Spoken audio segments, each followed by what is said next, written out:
Hello and welcome, viewers, to the next great video where today we will be installing a motion light. So the actual light itself has been in service for years.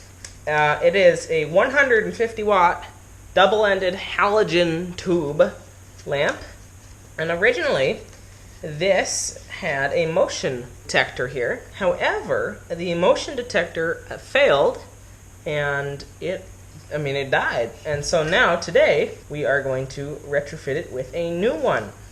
Now, the bulb currently in here is a Satco double-ended halogen 250 watt bulb with 2900 Kelvin. Fairly impressive 1500 hours for incandescent. I guess that's why it's halogen. And a brightness of a 4500 lumens, which is honestly comparable to a sun.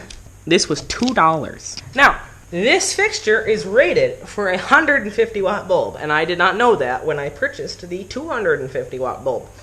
But I don't think that is going to be an issue, because I believe the restriction was that motion sensor, and with that out of the way, we no longer have an issue, because everything else is just standard either ceramic, like holders, or actual wires. So I don't think we're going to have an issue with that 250 bulb. Now, the actual unit, I believe it's from the either late 80s or early 90s. It is a RAB Stealth Light Alert.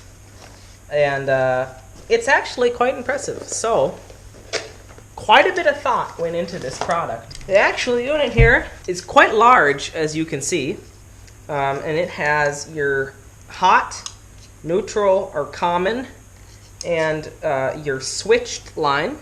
And so if we take our lamp here, and this is ground, so we will have red to red, which is the hot for the lamp, common to common, and hot to hot. And so the hot comes in here, this switches it on and off, goes to the hot in here, and then comes out the common, which they both share. On the bottom of the unit here, you can see that we can adjust the sensitivity, the photo sensor for night or day and night, and the time that the lamp stays on. An oversight in the design department is that who has a board on their house that is that thin? So what we're going to have to do here is attach a 1/2-inch coupling, screw in our 1/2-inch threaded, I don't know what that's another sort of coupling. It's just a male coupling. No, I guess it'd be a riser. Anyway, you screw it in like this, and then we will have the board for the house here, and then screw on our little nut like that. So that's our board. We'll be right there. Okay, let's get started. So now we are out here in the environment, and I am going to mount the light onto its existing site there. Should be pretty straightforward.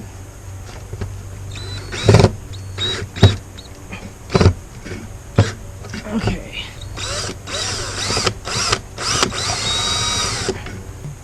Okay, friends, now there are many ways you could do this. But since we just need a crude hole, I'm going to use this, like, taper thready dilly. I don't know what you call it, but it twists and cuts. And it eliminates the whole step-up drill bit thing. So I'm going to just do it as low as I can go here, directly beneath. See, we're doing good there. Okay. Now that's probably not big enough. Here, let's try. Indeed, it is not. Okay, now I'm going to use this large bit here and try to just widen the hole. Okay, that's got it. As you can see, it could have gone better. But when you're dealing with cheap weathered plywood that's been rotting for 30 years, that's about as good as you're going to get. Of course, with the right bit, you could do better. But okay, now I'm just going to throw this fella through, barely, which is actually going to work out well. It's so large, and I'm just going to thread that little nut on the back. Okay, let me adjust that so it's a little less ridiculous. Okay, I think that's about where we're going to want that guy, because that's where the people are going to come. Okay, friends, so obviously this is unplugged. Ouch! Oh, yeah. Okay, so we have some tools here. We have a crimper, a stripper, and a slicer. We're gonna follow that same game plan I showed you in the living room. Okay, so here is the slicer and the cord, and the idea is to break up those wires to get them out of there. I'm just gonna slice. We're gonna pull apart. This stuff does not mess around, man. Keep on going. All right, now we slice this stuff off. Now I'm gonna strip everything here. Okay, so now we're gonna wire up. First, I'm gonna do the ground. There's the world's largest bee. Run away! Oh my God! What is it doing? It is lying on the ground. No, do not go in the shed. It is hiding under that stone. The question is, do I aggravate it? No, I don't think so. See, look at that monster. I don't even know what species that planet that belongs on. What in the world?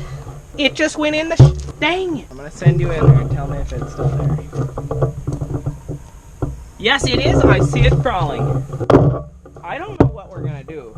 The predator approaches the nest. It scales the rocks skillfully and hides under the barrel. Bee, please don't hurt me.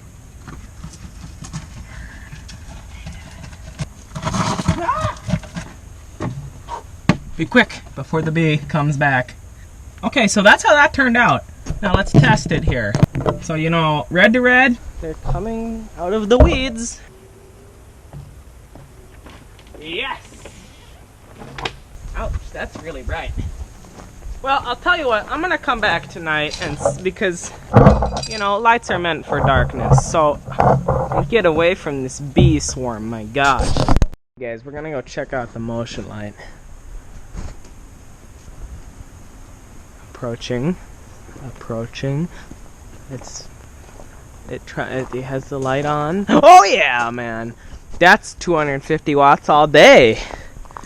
Sweet. Only problem is the motion sensor sort of like blocks the light where we need it. But no, that's great. I mean, it's pitch black outside, and between those lights and this thing, I mean, yeah, we're in business. Very cool. Look at this. Whole area is lit up. Sweet. Okay. I'm gonna call that a success. Hope that bee died, man. I hate that thing. Goodbye and have a nice evening.